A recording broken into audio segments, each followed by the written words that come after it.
Uma volta. Eu queria saber 7 Volta! Volta! Vem viver outra vez ao meu lado. Não consigo dormir. Gente, Sossega. olha só, papo de subúrbio é assim. A gente volta já cantando no clima, no ritmo. Muito bom esse papo Eu aqui. gostei das 7 cordas, porque não tem menos de 7, tem mais. nunca O violão fui. geralmente tem 6. A sétima é pra baixaria mesmo, é um violão. É tipo uma Mas- baixa gravona pra fazer uma os baixos, tipo uma linha de baixo. Qual é o nome desse? Esse aqui é o bandolim. Bandolim. Isso é o quê? Bandolim. É o cavaco, o cavaquinho. Eu gosto que esse pessoal entende de música. Não, tô brincando. Pra pegar no cavaquinho. Ó, tá vendo? Já tá bem, ó. E a gente vai chegar numa pergunta que a Valesca quer fazer aqui, mas o que a gente tava fazendo aqui? A gente tava fazendo um papo importantíssimo, falando sobre as nossas trajetórias, sobre a necessidade do entendimento do outro, da diversidade, que é um caminho que a música e que a arte, de modo geral, nos possibilita, né? Olhar para o mundo através de viés artístico é um exemplo maravilhoso que a gente pode ter, e eu tô falando como alguém que não é do campo da música, perguntando pro Abel, para romper esses preconceitos, essa barreira, né? Porque numa roda, quando cada um pega o seu instrumento, não tem muito esse da onde você veio, né? Se você é da Zona Sul, da Zona Norte, se você, né, é certo, é torto. O que importa é você fazer uma integração ali. Tô certo ou tô errado, Abel? É por aí? Eu vou te dar um exemplo assim. Tem uma coisa, voltando lá aos 3 irmãos lá, o Miro, o Lávio e o Rodrigues, Da Casa Azul? da casa do Barraco Azul lá, que é eu brinco com os alunos assim, quando eu dava aula em escola, que eu falava assim, ó, você tem essas primeiras invenções do homem, assim, tipo a roda, o fogo, provavelmente as que vieram logo depois foi o tambor e a roda. Que são coisas que estão atravessando aí os tempos, as humanidades, as civilizações e coisa e tal. E eu acho que assim, a roda em si é um sistema muito complexo, muito refinado de você produzir, transmitir, compartilhar e salvaguardar conhecimento. E aí tem por exemplo, naquele momento que eu ia lá com meu avô, tinha muitas músicas que não existiam essa quantidade de diversidade de mídias que tem hoje. Então você só as ouviria na roda e você não tinha como gravar também, que não tinha essa facilidade. Eu lembro que uma vez, sei lá, ou 2 vezes por ano, eles tinham aqueles tijolão do Gradiente. Era um evento, assim, olha, hoje vamos gravar, cada um prepara a sua música. Isso aqui, mas não era uma realidade, assim, não era um negócio que todo mês tinha. Então, por exemplo, eu vinha numa roda. Aí, eu queria aprender uma música que eu gostei, mas que eu não tinha no LP, eu não tinha fita, não tinha nada. Então, sei lá, eu ia 4 vezes, 4 domingos para decorar a primeira parte. E ficava, tipo assim, ficava decorando e eu nem tocava, porque como eu entendia que eu não tinha os requisitos para tocar, eu ia para ouvir. Ali toca quem sabe, eu não sei, não toco, eu escuto. Então ficava ouvindo.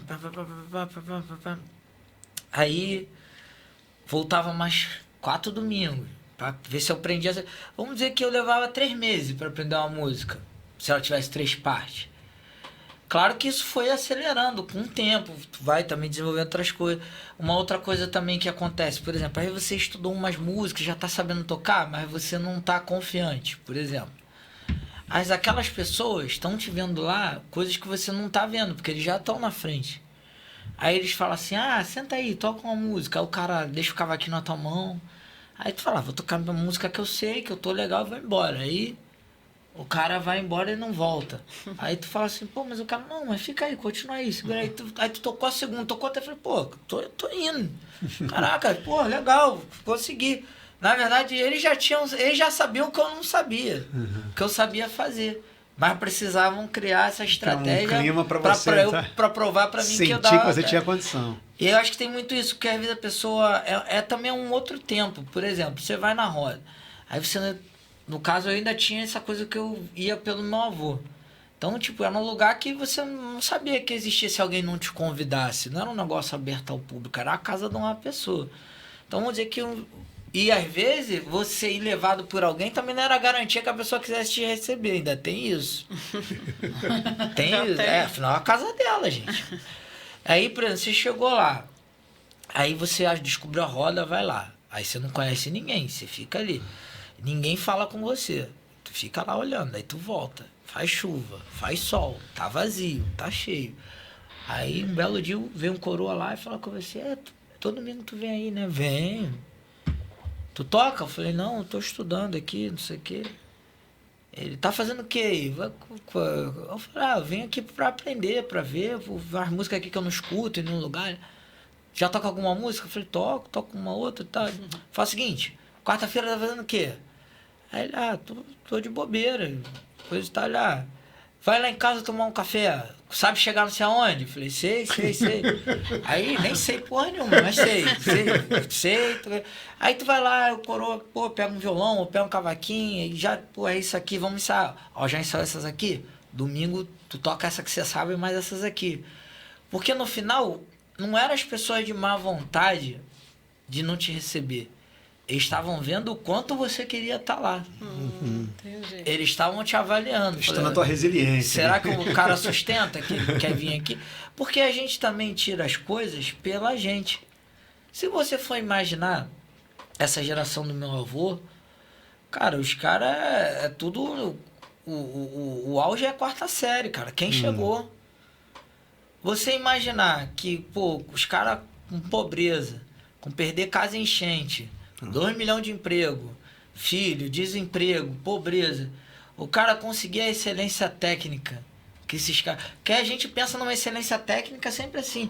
Não, porque o cara estuda não sei quantas horas por dia, e não sei o quê, não. São as múltiplas inteligências. Não precisa ser inteligente. Esses caras com tudo contra, com racismo, com pobreza, com desemprego, com trabalho, filho pra caramba, perder casa enchente, não sei quantas. Os caras conseguiram chegar num nível de execução, de criatividade, de tocar junto. Que é uma forma de inteligência. Exatamente, que atravessou o século aí. Tá atravessando o século. É porque as pessoas falam assim, inteligente pra caramba, porque tirou 10 em matemática. Não, meu querido, às vezes tem gente que é inteligente, tira 0 em matemática, mas é inteligente pra caramba. E você pensar assim, por exemplo, que a gente também tem uma parada de pensar assim, a história da música, que não é uma história da música, é uma história da indústria. Então, por exemplo, se eu digo que aqui foi o auge da marchinha, aí aqui foi o auge da bossa nova, aqui foi o auge do rock, aqui foi o auge... E eu não estou dizendo que não é mérito dessas músicas. Essas músicas foram alçadas ao lugar que foram, porque o mercado identificou que era um bom momento dessas músicas para o povo, eram coisas que diziam importante para a sociedade naquele momento. Mas isso não quer dizer que no auge do rock, do axé, de qualquer coisa, do pagode, que não tinha gente fazendo maracatu, que não tinha gente fazendo roda de choro, que não tinha... Por mais precário que fosse, por exemplo, no caso do choro, por longo tempo entre aparecer em uma situação de indústria, esses longos pausas de indústria que o choro tem, foram essas rodas que tornaram ele ser algo reconhecível. Quando eu era criança e eu olhava e falei, caraca, como é que esses caras fazem isso? Como vai ser daqui a algum tempo para outras pessoas? Nossa, como é que esses caras fazem isso? Sei o que, não vê em lugar nenhum, nossa, que maneiro. Porque tem como eu falei, é uma coisa muito fina, muito complexa, muito sutil, assim, de forma de aprender. Você imaginar, por exemplo, quando surge o choro, aí você tem um início, assim, de um fim de abolição, o início de república, aquela coisa tudo birimbolada, aquela coisa... Numa cidade extremamente... Num Brasil que ainda é extremamente escravista, né? Com essa mentalidade que a gente, infelizmente, colhe frutos disso aí até hoje. E aí você, em vez de pensar nesse som música, você imagina que para uma sociedade que tinha uma pequeníssima porcentagem de gente alfabetizada, não vou nem dizer escolarizada, você pensar que o som foi o grande instrumento de comunicação social. Era como você se localizava na cidade. Quem fez? Veio de onde o choro? Você pode contar um pouco choro, da história? O grande lance dele aqui é a nossa maravilhosa cidade do Rio de Janeiro. Mas vamos pensar que o choro, ele parte de uma iniciativa, assim, de um jeito de tocar músicas que estavam acontecendo na cidade, que tenha, desde essa coisa mais europeia, como a polca, o próprio fado, a mazurca, a habaneira, a quadrilha, com também os lundus, os machiches, os batuques, o próprio jongo, uma série de outras músicas que estavam circulando e que estavam alimentando essa inspiração de falar assim, eu posso dar um molho diferente nisso aqui. Chegou uma hora que as pessoas não só davam um molho diferente naquilo que estava, sua interpretação sobre aquilo, como elas já passaram a criar coisas prontas, obras prontas para aquela interpretação. Entendi. Só que eu acho que o que é o grande efeito do choro, que eu acho que é diferente de uma série de outros gêneros musicais. O choro, por ter essa relação com o som e com a roda e com essa coisa, como diria o que a gente falou aí do Wilson Moreira e Ney Lopes, esse modo africano de viver, ele construiu uma coisa muito legal. Ele se tornou um gênero que carregou no bojo do gênero dele todas essas músicas que estavam em torno.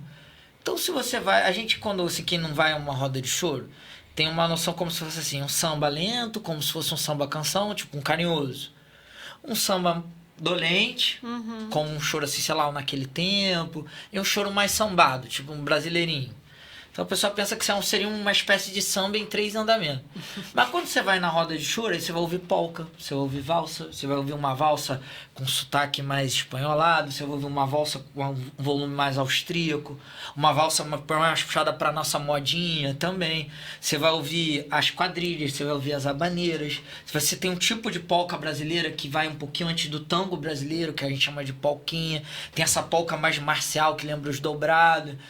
E aí você, em vez de pensar o choro, não em vez de pensar, mas assim, ampliando o que a gente pensa sobre choro como gênero, se imaginar que o choro foi o grande decodificador dos territórios sonoros do Brasil. Caraca. Ele te deu um sistema, um arcabouço de sons, de trocas de sons, de linguagem de sons, que te permitiu dialogar com músicas que não necessariamente são choro, e que são sons desse urbano. Então você vai vendo que com a trajetória do choro se espraiando pelo Brasil, você vai ver um digníssimo músico de choro, o seu Luiz Gonzaga, o rei do Baião. A primeira música do seu Luiz Gonzaga é o Choro, que foi uma música que serviu para ele decodificar os sons da terra dele, os sons ao entorno dele, para gestar o Baião. O chachado, tudo. Assim como também tem os músicos de freio. Assim como tem, inclusive, um cara que foi um grande parceirão também, um amigão, que eu levei, inclusive, levei Raul lá na casa dele, lá em Barcarena. Raul? Meu filhão. Pensei que fosse... Não, esse é o Mestre Vieira, o inventor da guitarrada paraense. Também era músico de choro. Também. Então você vê que é uma música que foi ganhando o Brasil e também servindo de base para que... Não servindo de base, mas assim, dando o instrumento necessário para que aquela pessoa aprendesse esses territórios sonoros em torno de si, para transformar em potência de linguagem, potência de criação e potência de expressão. Cara, o Abel tá dando uma aula pra gente, não só de história do Brasil, como de história do choro, porque assim, no senso comum... Eu vou numa roda de choro agora, quero saber. No senso comum, choro é um gênero musical, mas na verdade choro é muito mais do que isso. O Abel tá falando de uma forma linda. O choro remete a uma história de um Brasil em transição. O choro é um dos primeiros gêneros urbanos a se consolidar num país que tá saindo do final do Império e vindo pro começo da República, quando ele fala.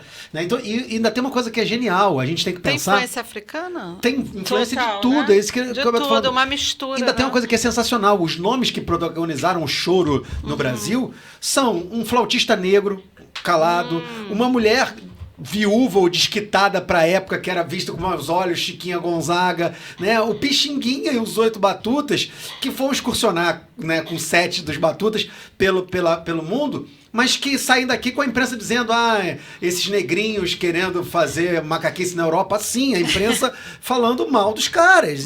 E os caras chegam lá e executam qualquer coisa e trazem uma coisa que pra mim é uma síntese da musicalidade brasileira. A improvisação, a capacidade que você tem, mesmo com um conhecimento técnico muito alto, sem ter um estudo formal, sem ter, muitas vezes, esses caras não tiveram a condição de, né, estudar nas melhores escolas, mas os caras que tinham a capacidade de improvisar, de executar, de trazer esse inventário que é a nossa potencialidade musical para a serviço do choro. E fazendo isso no momento em que o rádio está se difundindo pelo Brasil, nos anos 20. Por isso que você tem clube de choro em tudo que é lugar do Brasil.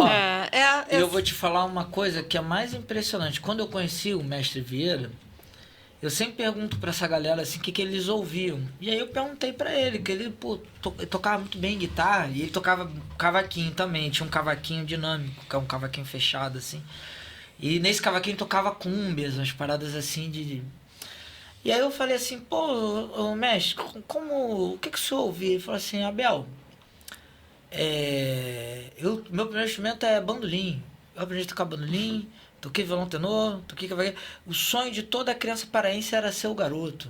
Caramba. Só que a gente está falando de um cara que morou numa ilha que só foi ter luz elétrica já era praticamente anos 70.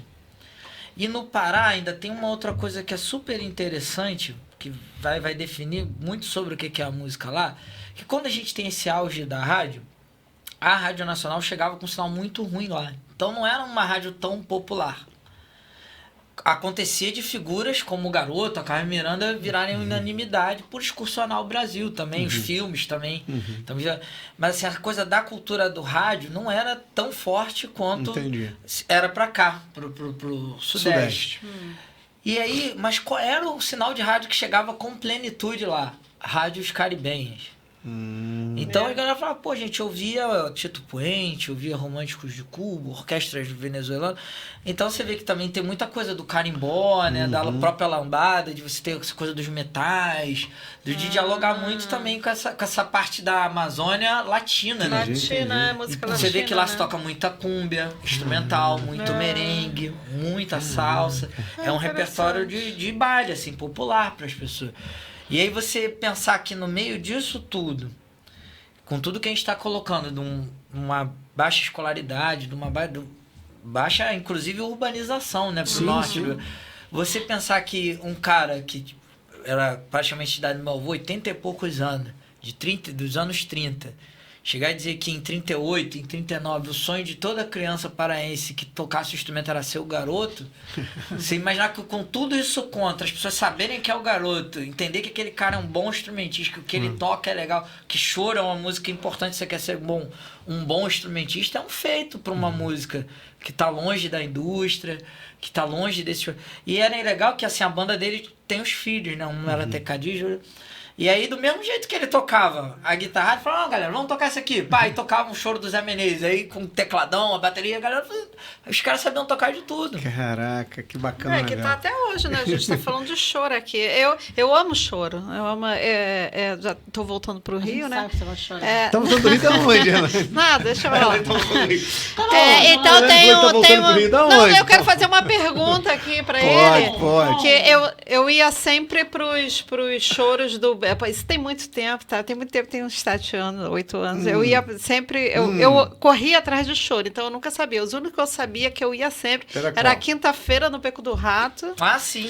E na Praça São Salvador, né? Que sempre ainda tem. Que ainda tem, né? Não. No Beco não tem, né? Toda Não tem, quinta. mas na praça Depois ainda tinha cinema, do pessoal da Estácio que fazia cinema, botava. Eu adorava aquilo. E hoje, Ela ia pra mesmo, eu Abel, ia. ela ia. Eu ia, sim. Esse E grupo aí, hoje, todos são pra onde eu médicos vou? Tô do te Beco do Rato. perguntando. Hoje, aonde eu vou pra ter um... Olha, tem lá na praça, eu sei que tem ainda. A Praça São Salvador, Tem né? uma Sério. galera que faz um movimento tipo da Praça São Salvador, que é no Recreio, mas eu não fui ainda lá. E tem o pessoal lá da praça lá da Ramos Figueira, que é o 100% suburbano. Sempre faz, toda semana? Não, é uma vez por mês, é um domingo por mês. Ah, bom saber. E tem uma galera também que é bem legal, que Teve faz esse em domingo Niterói. agora, né? E às vezes faz em outras partes que é o pessoal do... Como é que é o nome? Do lado do Silvério, do Henrique Carlos, da Roda de Choro lá, que é ele, a Daniela Espilma. Em Niterói? Que eles lançaram o disco agora. Rapaz, agora me quebrou também o nome. Foram até convidados agora do 100%. Esqueci o nome mesmo. É bom falar, porque as pessoas procuram e não sabem, às vezes Escola tá tendo Portátil de evento. Choro, que também tem o bandão, às vezes tem os eventos que estão acontecendo. Tem. Choro... A Casa do Choro, tem uns shows legais também, que é ali na Rua da Carioca. Assim, roda com frequência, não tem tido muita não. Mas essas pontuais, assim, mensais, tem rolado. Tem rolado. Tem Vamos rolado. saber, vou Abel, anotar, então. Aqui tinha uma maravilhosa que eu vinha com meu avô, no Na ponto ilha? final do 634. Ah, mesmo? Bananal. Tinha, né? Não tem mais. Não, já tem tempo que não tem. Isso aí... Tá. Eu quero chegar no Niso da Silveira, mas tá difícil. O papo Exato. papo bom é assim. Rola. Mas você falou do negócio de instrumento, fiquei com essa curiosidade.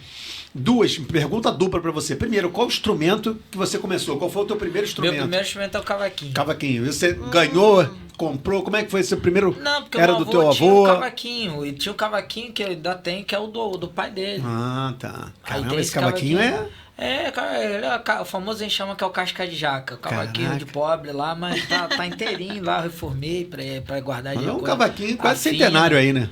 É, ele é. Tá valendo uma grana, hein? Ele é. Não, valor sentimental ali não tem nem o que pensar. Mas eu tô falando esse negócio dos sons, porque uma coisa que eu aprendi, inclusive na oficina lá que eu faço no CAPES, no Classe Espé, que eu comecei numa coisa de aula de música. E aí eu descobri que a finalidade, aquela questão que eu falei, a finalidade não era a aula de música. A finalidade era a gente produzir trocas de experiências e experimentações sonoras. Vamos dizer que a ferramenta era essa. Por quê? Tem uma coisa do ensino de música formal, vamos dizer assim, que a gente vai criando uma desassociação entre música e o relacionamento dessas experiências e experimentações sonoras que a gente tem com o som. Principalmente de entender que som é produção de linguagem. Por exemplo, quando você é recém-nascido, vamos dizer que uma das primeiras iniciativas de produção de linguagem, de comunicação, é o choro. Sim. Porque por mais que você não consiga categorizar, expressar nada, mas você, por repetição, por alguma assimilação, entende que demandando aquele barulho, aquela expressão, as pessoas vão verificar se tem algo que tá legal ou não tá. Então foi que nós o chorinho. Pode ser um caminho. A Valesca sempre traz, né? Precisa. Sempre traz uma piada, né? Aí, Mas foi bom, foi bom. não, aí você, por exemplo, quando você começa a reproduzir as palavras, que também são sons, Uhum, a gente sim. pensa no que vai falar, então a gente ouve também antes de falar o que fala. Aí vou dar um exemplo. Você não consegue, você sabe, por exemplo, eu vejo vocês falando biscoito, mas eu não consigo articular e falar biscoito. Eu começo a chamar isso de um nome que eu inventei. Aí eu começo a falar, isso aqui se chama cum-cum. E fico apontando. A cum-cum Aí eu fico apontando. Aí um cara que não mora comigo não vai saber qual é, mas tipo, você vai ver, minha mãe vai chegar, ele tá falando se ele quer biscoito, não é biscoito? Ele Então, você entendeu que produzir som, por mais que não seja o nome concreto, se eu conseguir associar aquele som àquele objeto, eu posso nomeá-lo. São línguas, né? É isso, que o som é comunicação, né? é produção de linguagem. O som é uma produção de linguagem, ele é uma produção de cartografias. Porque igual a gente também entende que, poxa, se eu tô andando num lugar e não tem ninguém, tá vazio, eu vou começar, ainda mais se eu for mulher, ficar preocupado que eu tô andando numa rua vazia, que não tem ninguém, é à noite. Já vou olhar meio escaldado, ou vou tentar mudar de caminho, ou achar um outro... Eu acho que são coisas assim que a gente tem mais relação com o som do que imagina, e a gente vai apartando isso, colocando o som em situações específicas, tirando ele como uma coisa que ele tem uma proporção muito maior na nossa vida do que a gente imagina. Como a gente também vai cartografar sons de lugares que, a gente vai entender que são agradáveis, que são desagradáveis, que são lugares que, eu tô me localizando. Sem imaginar, ainda mais nesse momento que eu tô falando do princípio do choro, muito do que era se localizar pela cidade era isso. Era o som. Você pensar ainda mais naquele momento que você tinha aquela pequena África, antes do bota baixa. Muito do que é andar na cidade é andar pelo som. Então você também pensa nessa coisa assim, que quando eu vou estudar música, aí às vezes a coisa tradicional, você vai aprender teoria, e você não pegou um instrumento. E aí você vai criando às vezes uma sensação de que outras coisas precedem para que eu tenha uma relação com o som. Ou então para entender que música não é necessariamente o que eu me relaciono com o som. E aí isso vai criando um distanciamento, que foi o que eu fui aprendendo com as pessoas. Assim, um possível caminho, vamos dizer assim, um possível resultado de linguagem comum e universal do som é a música. Claro. Assim como é a palavra, assim como é um idioma.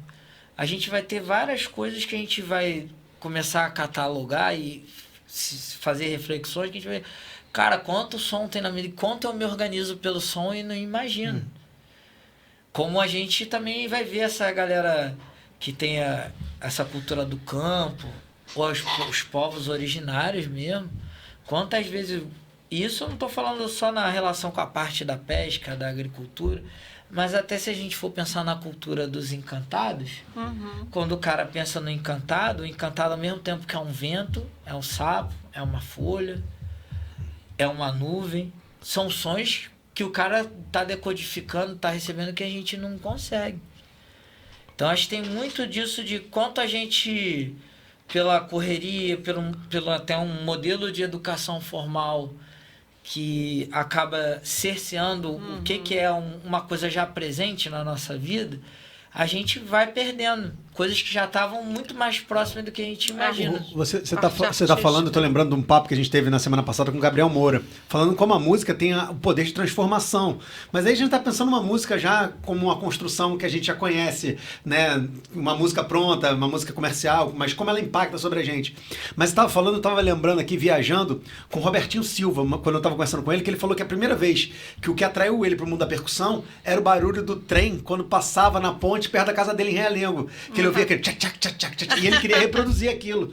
E ele falava que a primeira vez que ele procurou panelas, coisas da mãe dele para tentar reproduzir aquele som, era pautado naquela sonoridade, naquilo que atraía ele, que era o barulho do trem, né?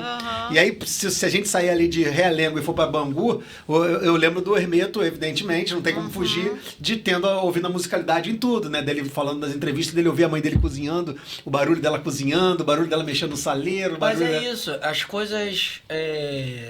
você quando começa a desapegar dessas coisas assim, de tipo que o som precisa ser um produto. Eu acho que é que nem a gente tá falando assim, pô, a gente perde muito do que a gente pode às vezes aproveitar da música, porque a gente tá esperando da música finalidades que não são ser música. Não que ela não as possa ter, mas que elas as tenham também. Eu acho que é isso. Às vezes a gente associa o som a uma finalidade que é essa. Ser um alarme, ser um sinal, ser uma música, ser uma coisa. E o som ainda é muito mais coisa do que a gente imagina. Eu fui pra Janela do Céu. Ah, sim. Na Janela do Céu, me perdi de todo mundo. E eu fiquei sozinha. Chegou um momento, eu tava sozinha, ninguém. Eu sentei e fiquei, só o barulho. Eu falei, gente, o silêncio. não sabia que a árvore fazia esse barulho, não, gente. Só o barulho da árvore. O vento batendo. Eu falei, caraca, mano, que silêncio é esse? E a floresta é bem Os barulhenta. Só som mesmo, só som. Tem coisas assim que... E eu não tô falando só do... Eu morri, né? Porque depois eu achei muito esquisito. Não, e não tem só do som, vou dizer, da natureza. Tem um exercício que é bem legal, que você pode até tentar. Isso eu tô falando em qualquer situação. Você parar, por exemplo, num centro urbano, pegar aqui, botar um papel e falar assim, cara, eu vou parar e eu quero catalogar todos os sons que eu estiver ouvindo. Caramba. Porque... tu é calmo, né? No caso, eu... Não, tem TDAH. Você se eu fechar o olho, já logo. Você não faz um exercício, mas Valete. você não precisa fechar o olho, não. Você só precisa anotar.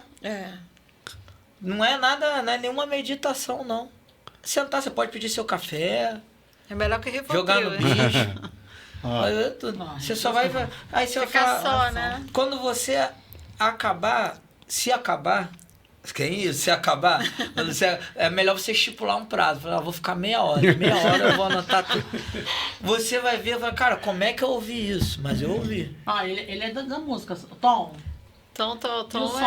ele toca algumas coisas também. Tem. O Tom. Ele diz que não, mas eu tenho certeza que ele é bom no que ele faz tocando.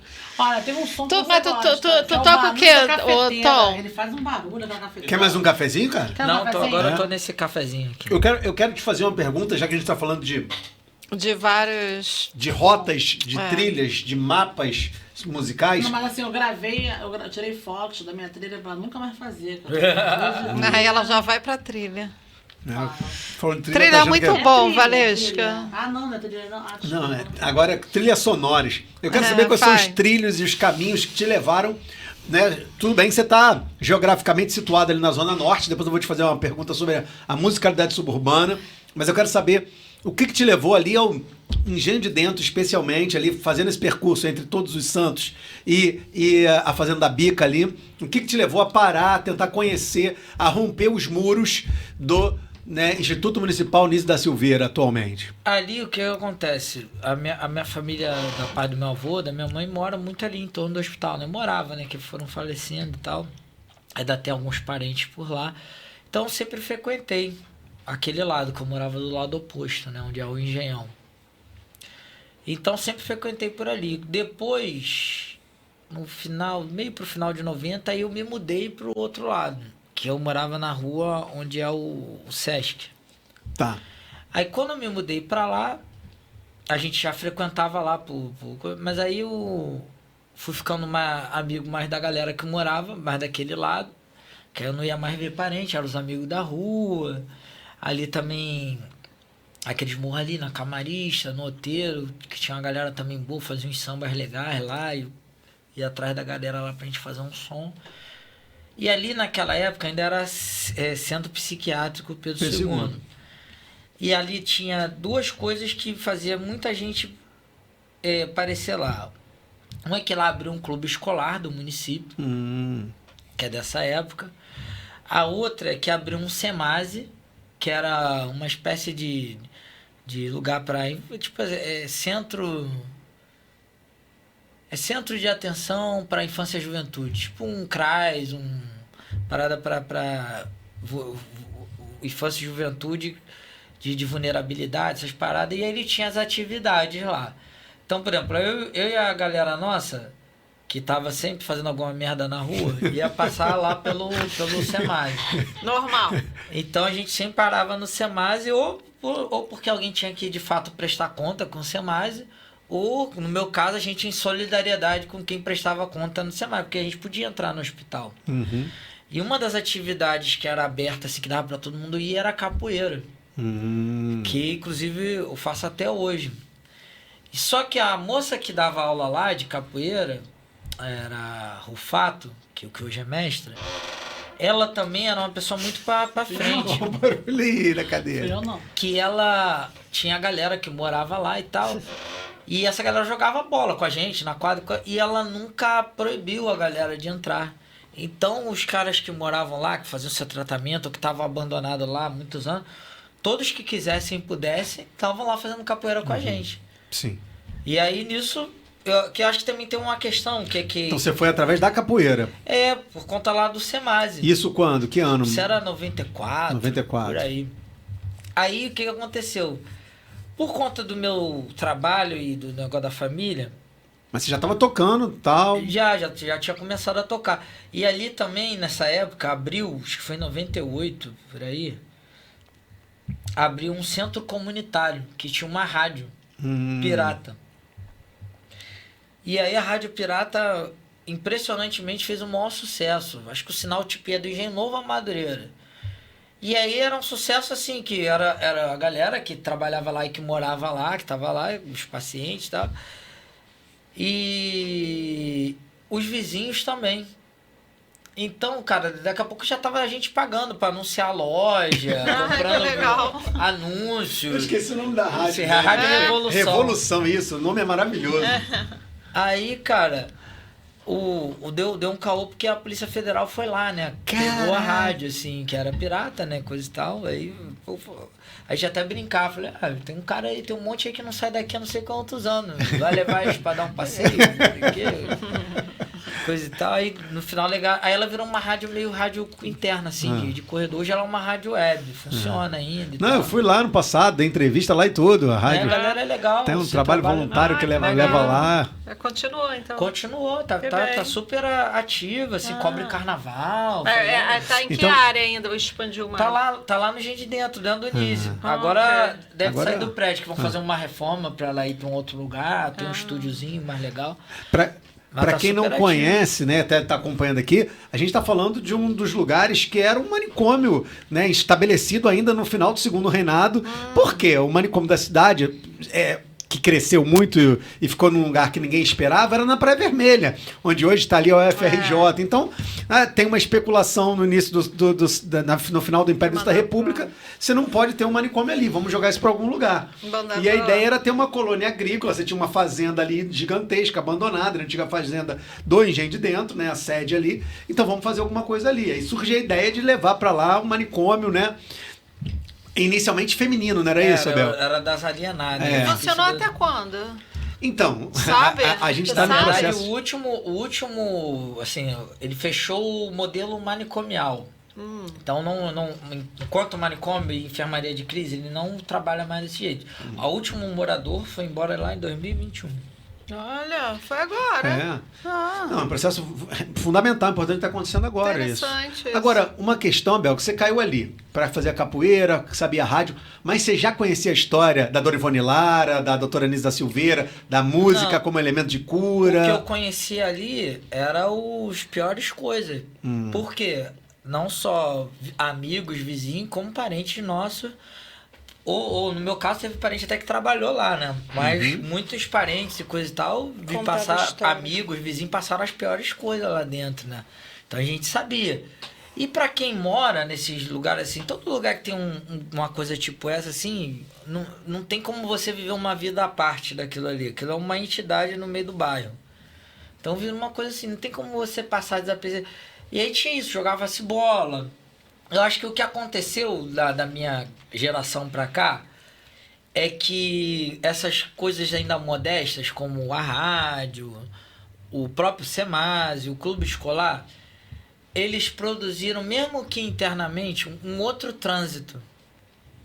Era uma coisa modesta, assim, o museu já estava lá, por exemplo, mas essa coisa de ter outro trânsito, mesmo que... E outro trânsito para aquele mundo que a gente conversou no início, que não discutia uma série de coisas, já era um salto, assim, quantitativo e qualitativo no como se relacionar com o instituto, com as pessoas e também se deparar com o vizinho, né, com as coisas assim, longe do ideal, mas era o que era possível. Eu acho que esse é um ponto. Como as pessoas sabiam que eu tocava cavaquinho, então vira e mexe tinha alguma coisa assim do tipo, vai ter uma festa junina, sei lá, traz o cavaquinho aí, tá? Mas sabe que ainda não tinha loucura. Aí eu lembro que outra coisa que acontecia muito, que a minha mãe vivia me gastando, é porque muita gente ligava lá pra casa pra saber como é que chegava no lugar. Porque não tinha maps ainda, que era a página amarela. Era a página amarela. Eu lembro da página amarela. amarela. Todo mundo tinha. Mas aí Tinha um o mapa caminho da também, tinha os cidade. mapas da cidade no final. Aí ligava, mas por que Era as pessoas ruim. ligavam? Não, porque com o negócio de tocar e da família ser gigante, eu já tinha andado por Deus e o mundo. eu Então já eu ligava. conhecia. Aí ligava lá pra casa e falava, pô, Abel, não sei o quê. Eu quero ir lá pra Ricardo Albuquerque. Eu falei, você quer ir pra onde? Pro Parque do Coreto, pro cemitério, não sei o quê. Aí o cara, não sei o quê. Aí minha mãe ele ficava, pô, todo mundo liga aqui pra casa? Os caras não andam, É sabe meio andar? taxista, Não sei o né? quê. E aí, quando não acontecia isso, era uma outra... Porque todo mundo sabia que eu morava no Engenho de Dentro. Aí qualquer coisa que tivesse ali perto... Abel, eu vou aí no Engenho de Dentro, tu vai estar aí. Eu não sei o que, aparece aí. Né? Numa dessas aí, um amigo foi lá. Era 2003. Aí ele, tu não mora aí perto? Eu vou lá no Nise da... Já era Nise da Silveira, Nise foi 2000. Vou lá no Nise da Silveira e coisa e tal. Aí era uma escolha de samba, do Loucura. Era 2003 para 2004. Aí eu fui lá, levei o cavaquinho, ajudei lá, toquei, coisa e tal. Aí eu vi uma coisa assim mais pontual. Aí um pouco depois, não sei se um ano depois ou dois, Aí tinha inaugurado o CAPES, que é onde eu fico, o Clarice Lispector. Aí foi ter o aniversário do CAPES, uma moça conhecia músicos, aí eles prontamente, Abel, a gente tá indo lá no Engenho de Dentro, tu não mora lá? Eu falei, mora, pô, vamos fazer uma roda de choro. O CAPES tem vários bairros, né? Tem na cidade toda. Você trabalha no CAPES de onde? Do Engenho de Dentro, ele é o Clarice Lispector. Porque tem um CAPES aqui também. Sim, sim. Eu falei, não, porque eu conheço, é perto do meu colégio. Aí nessa aí eu cheguei lá, aí conversei com a diretora do CAPES, ela, pô, você mora aqui? Ela, pô, a gente já foi em show seu, já vi vários negócios, eu moro aqui e tal.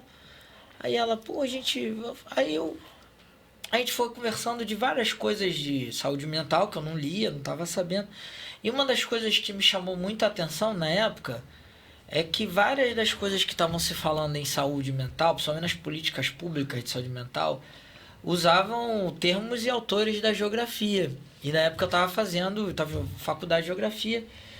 Aí eu falei, nossa, que legal, pá, conversando, coisa e tal. Aí a gente meio que informalmente assim, montou um grupo de estudos, onde eu trazia coisa, porque tem coisas assim que, sei lá, viram tipo assim, uma unanimidade, mas ninguém sabe dizer ao certo o que é. Aí você fala assim, o seu trabalho é no território, eu falo, me diga o que é território. É tipo isso, não, porque eu sou desenvolvimentista, eu falei, o que é desenvolvimento? Viram umas coisas assim que... tipo uma entidade. Vira uma entidade. É unânime que todo mundo já ouviu falar, sabe que existe, mas ninguém. Aí a gente conversava muito sobre isso. Falei, cara, não é pra gente definir o que é território, mas a gente definir como a gente vai trabalhar, o que a gente chama de território para poder apresentar para alguém. O que a gente chama de lugar, o que a gente chama de serviço. E aí nisso eu fui conhecendo mais um monte de coisa legal, que eram os autores lá, como Franco Basaglia, o Pedro Gabriel, o Paulo Amarante, a Franca Ongaro Basaglia, o Franco Rotelli, que faleceu recentemente. Então a gente foi trocando muita coisa legal. E nessas coisas de eu estar sempre lá, eu sempre levava o cavaco e parava lá para tomar um café. E ficava ali tocando com os caras, passava lá. Aí sempre vinha uma pessoa e perguntava assim, doutor... Sei que, eu trouxe cavaquinho. Um dia eu falei assim, mas eu não sou doutor. Doutor. Aí a mulher falou, não, então o senhor é psicólogo? Eu falei, não, também não sou. Aí falou, então o senhor é assistente social? Não. O senhor é enfermeiro? Não. O senhor, lógico que ela foi fazendo hierarquia. O senhor é musicoterapeuta? Não. O senhor é técnico de enfermagem? Eu falei, não. Olha, então o senhor está se tratando aqui? Eu falei, também não. Aí ela, o que você tá fazendo aqui? Eu falei, eu trouxe meu cavaco, moro aqui do lado, sou vizinho, coisa e tal. Eu trouxe o cavaquinho aqui pra gente trocar ideia, cantar um pagode. Minha música, eu trouxe aqui pra você. Coisa e tal. Eu sou músico, pô. Aí música ela não falou. Ela falou, o que tu vem fazer aqui, cara? Eu falei, vocês são meus vizinhos, pô, tamo aí fazendo som, tomando um cafezinho, tá legal. Aí que foi que me caiu, tipo, caiu a maçã, eu falei, cara... Eu estudava na época dessas partes da geografia, eu me dedicava muito à categoria lugar. E uma das coisas que eu ficava pensando é que o lugar é a dimensão da geografia onde a gente vai lidar com essas coisas mais do cotidiano, a coisa do dia a dia. E aí eu pensava assim, cara, a gente tem que... como que eu construo uma estratégia num lugar que tem uma relação que está muito clara para as pessoas, que alguém presta e alguém recebe serviço. Isso está reduzido a isso, no senso comum das pessoas. E aí eu tinha um monte de aluno que eu queria fazer aula e não tinha grana, eu não tinha tempo. Aí eu liguei para todo mundo e falei, vai todo mundo ter aula de graça. Mas espera aí. Dá pra voltar com essa aula daqui a pouquinho? Sim. Sabe por quê? Porque a gente tem que dar um corte aqui agora pra olhar uma cerveja, mas eu quero saber como essa aula voltou aí, né? Como foi criada também, essa aula tô aí. curiosa. Gente, estamos parando aqui agora, rapidinho, mas a gente volta daqui a pouquinho pra explicar como é que essa oficina surgiu aí, esses alunos, e esse lugar foi ressignificado aí, hein? Já voltamos, galera. Só pra dar uma parada aqui, porque já tá